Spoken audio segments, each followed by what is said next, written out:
एक ऐसी चीज़ है जो हम सब पढ़ते हैं और कुछ लोग तो हर दिन पढ़ते हैं रेगुलरली। और अगर कोई बुक हमें बहुत ही ज़्यादा पसंद आती है तो हम वो दूसरों को भी रेकमेंड करते हैं। वीडियो के टाइटल और थंबनेल से आपको समझ आ गया होगा कि हम बुक्स के बारे में बात क्यों कर रहे हैं और हमारा टॉपिक क्या है। आज हम एक ऐसे बुक को एक्सप्लोर करने जा रहे हैं जिसे सेटन का बुक कहा जाता है। एक ऐसा बुक जिसे पेपर पर नहीं बल्कि एक जानवर की काल पर लिखा गया है। ये बुक इतनी बड़ी और भारी है कि इसको उठाने के लिए 2 आदमियों की जरूरत पड़ती है। ये किताब आज तक एक मिस्ट्री है और लोग कहते हैं कि ये किताब जिसके पास भी गया इस किताब की वजह से वो पूरी तरह बर्बाद हो गया। और सबसे यूनिक और मशहूर बात जो इस किताब के बारे में कही गई है वो ये है कि इस किताब को सिर्फ एक रात में लिखा गया है। और ये सब मैं ऐसे हवे में नहीं बोल रहा हूँ, ये किताब आज भी इस दुनिया में मौजूद है। और कई बार तो इस बुक को 8वां अजूबा तक करार देने की बात कही गई है।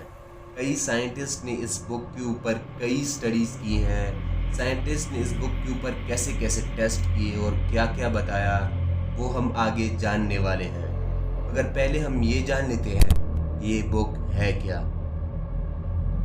आप सब द होली बाइबल बुक को तो जानते होंगे, जो कि क्रिश्चियन रिलीजन का एक बहुत ही इम्पोर्टेंट बुक है। और जिस बुक के बारे में हम बात कर रहे हैं उस बुक का नाम है द डेविल बाइबल। इस बुक को एक और नाम से भी जाना जाता है और वो नाम है कोडेक्स गिगास। इस बुक में टोटल 310 पेजेस हैं जो कि जानवर के काल से बने हुए हैं, जिसके लिए लगभग 160 गधों यानी कि डंकीज का इस्तेमाल किया गया है। और ये कहा जाता है कि पहले इस बुक में 320 पेजेस हुआ करते थे, मगर आज सिर्फ 310 ही बचे हैं।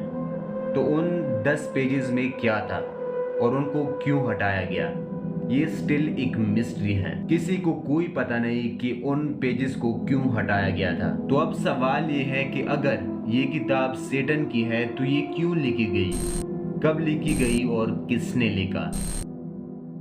आज से लगभग 800 साल पहले 13वीं सदी की शुरुआत में एक मॉन्क हुआ करते थे जिसका नाम था हरमन, और वो पोर्टलाजी की एक मोनेस्ट्री में रहा करते थे। ये दौर जो था राजा महाराजाओं का था और ये मोनेस्ट्री किंगडम ऑफ बोहेमिया के अंडर आती थी। एक बार उस मॉन्क ने मोनेस्ट्री के कुछ नियम और कानून तोड़े और उस मोनेस्ट्री के रिलेटेड कुछ ऐसी चीजें की जो कि उसे नहीं करनी चाहिए थी, जिसकी वजह से उस मोनेस्ट्री और मोनेस्ट्री में रहने वाले जितनी भी मॉन्क्स थे उनकी चारों तरफ बदनामी होने लगी। और जब ये बात उस मोनेस्ट्री की सबसे बड़ी पादरी तक पहुंची तो उन्होंने इसकी जांच करवाई। इस जांच में हरमन दोषी पाया गया।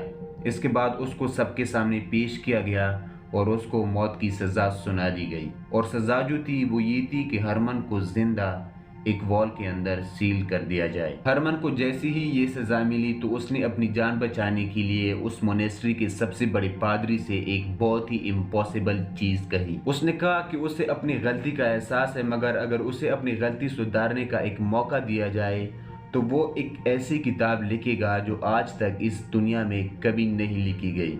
ये किताब पूरी दुनिया के लोगों की भलाई करेगी और वो ये किताब सिर्फ एक रात में लिखेगा। जैसे ही ये बात मोनेस्ट्री के अहम लोगों को पता चली तो वो लोग एक दूसरे के साथ कहने लगे कि ऐसा करना तो इम्पॉसिबल है। खैर, सबसे मशवरा करने के बाद उस मोनेस्ट्री के सबसे बड़े पादरी ने हरमन से कहा कि ठीक है, अगर तुमने ये बुक एक रात में कंप्लीट कर ली तो सुबह तुम्हारी जान बख्श दी जाएगी। इसके बाद हरमन ने बुक लिखना शुरू कर दिया और जब आधी रात हो गई तो उसे ये फील हुआ कि ये नामुमकिन है कि वो इस बुक को सुबह होने तक कंप्लीट कर ले। अब हरमन के पास 2 ही रास्ते थे। एक तो ये कि वो इस बुक को पूरा कर ले और सजा से बच जाए, जो कि नामुमकिन था, या फिर सुबह अपनी मौत के लिए तैयार रहे। इसके बाद उसने एक ऐसा काम किया जो कि शायद वो नहीं करता तो इस बुक का कभी जन्म ही नहीं होता। आमतौर पर जब हम किसी मुसीबत में होते हैं तो हम अपने अल्लाह को याद करते हैं, मगर उस मॉन्क ने इसके बजाय एक डेविल लूसीफर को याद किया। इसके बाद हरमन ने कुछ रिचुअल करके उस डेविल यानी कि लूसीफर को अपने सामने बुलाया। क्योंकि वो एक मॉन्क था और मोनेस्ट्री में रहता था तो उसे कोई परेशानी नहीं हुई और वो डेविल तुरंत उसके सामने आ गया। हरमन उससे कहता है कि वो इस किताब को सुबह तक लिखने में उसकी मदद करे, जिस पर वो डेविल कहता है कि मैं तुम्हारी हेल्प तो कर दूंगा, लेकिन बदले में मुझे क्या मिलेगा। हरमन बोला कि अभी तो मेरे पास कुछ भी ऐसा नहीं है जो मैं तुम्हें दे सकूं, जिस पर वो डेविल कहता है कि तुम मुझे एक चीज दे सकते हो और वो है तुम्हारी सोल। हरमन के पास कोई और रास्ता नहीं था, तो इसलिए उसने अपनी सोल उस डेविल को बेच दी और बदले में उस शैतान को ये किताब सुबह होने तक पूरी करनी थी और दोनों के बीच ये डील फिक्स हो गई। जब वो मॉन्क सुबह उठा तो उसके सामने 310 पेजेस की एक किताब पड़ी थी जो कि डंकीज की काल पर लिखी गई थी और ये देखकर हरमन बहुत खुश हुआ। फिर जब सुबह उस मोनेस्ट्री के अहम लोग वहां पर पहुंचे तो वो भी इतनी बड़ी किताब देखकर दंग रह गए और जब उन्होंने वो किताब खोला तो उस बुक के पहले ही पेज पर एक सेटन की तस्वीर थी, जिसकी पूरी बॉडी तो एक इंसान जैसी थी, लेकिन उसका मुंह जो था वो एक मॉन्स्टर जैसा था जिसकी 2 जुबान थी, जिसका ये मतलब है कि शैतान कभी भी अपने फायदे के लिए बात बदल सकता है। इस बुक को लिखने और डिजाइन करने में डिफरेंट कलर का इस्तेमाल किया गया है। इस बुक में एक शाही सिटी की भी तस्वीर थी, सूरज चांद सितारे भी थे और एक ऐसा प्लेनेट भी था जिसके चारों तरफ सिर्फ समंदर है। इस बुक में पूरी बाइबल लिखी गई थी और एंशिएंट हिस्ट्री का भी जिक्र था। शैतान बुलाने और ब्लैक मैजिक करने और इलाज करने के अलग अलग तरीकों का भी जिक्र था। ये किताब लेटिन में लिखी गई थी, मगर कहीं कहीं पर इसमें ग्रीक, हिब्रू और साल्विक लैंग्वेज का भी इस्तेमाल हुआ था। तो कुल मिला के अगर देखा जाए तो इस बुक में शैतान को खुश करने और शैतान को अच्छा दिखाने की कोशिश की गई थी। इन्हीं सब वजहों की वजह से इस बुक का नाम द डेविल बाइबल यानी कि शैतान की किताब रख दिया गया। तो डील के हिसाब से उस शैतान ने अपना काम पूरा कर दिया।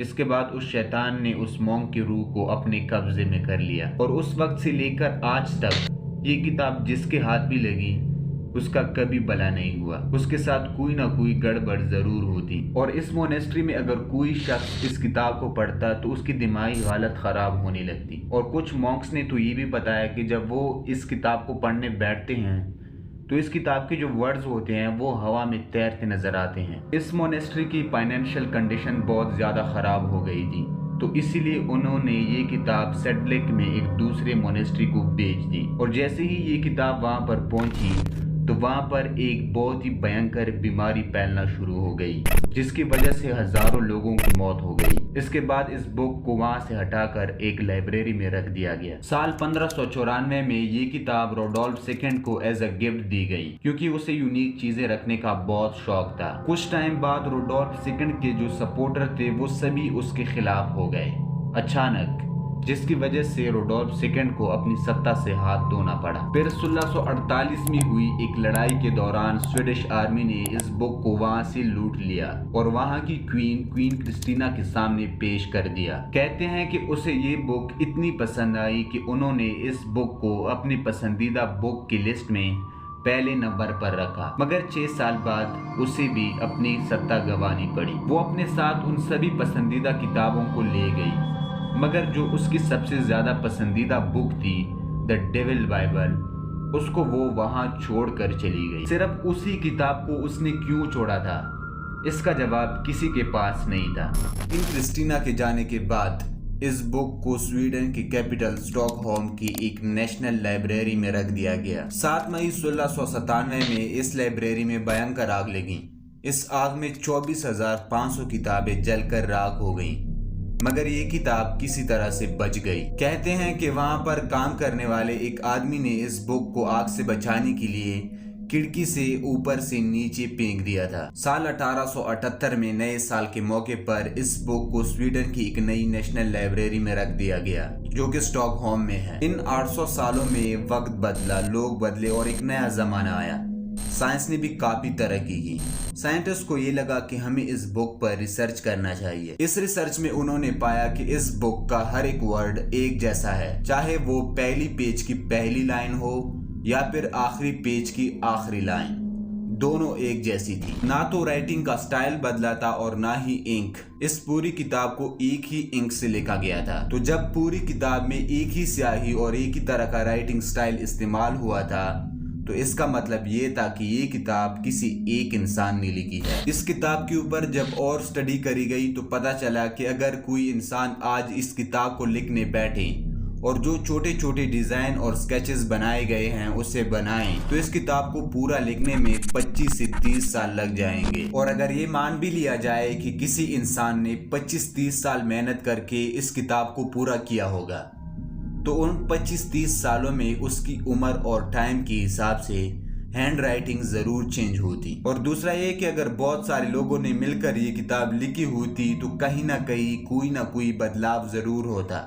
पर एक्सपर्ट के मुताबिक इस किताब का हर एक वर्ड एक जैसा है। हालांकि साइंटिस्ट सेटन जैसी चीजों पर यकीन नहीं करते, मगर उन्होंने ये माना कि ये किताब किसी एक इंसान ने बहुत कम वक्त में लिखी होगी, जो कि पॉसिबल नहीं है। अब मैं आपसे एक सवाल पूछना चाहता हूँ, क्या अभी जो मैंने आपको पूरी स्टोरी सुनाई क्या वो सच है?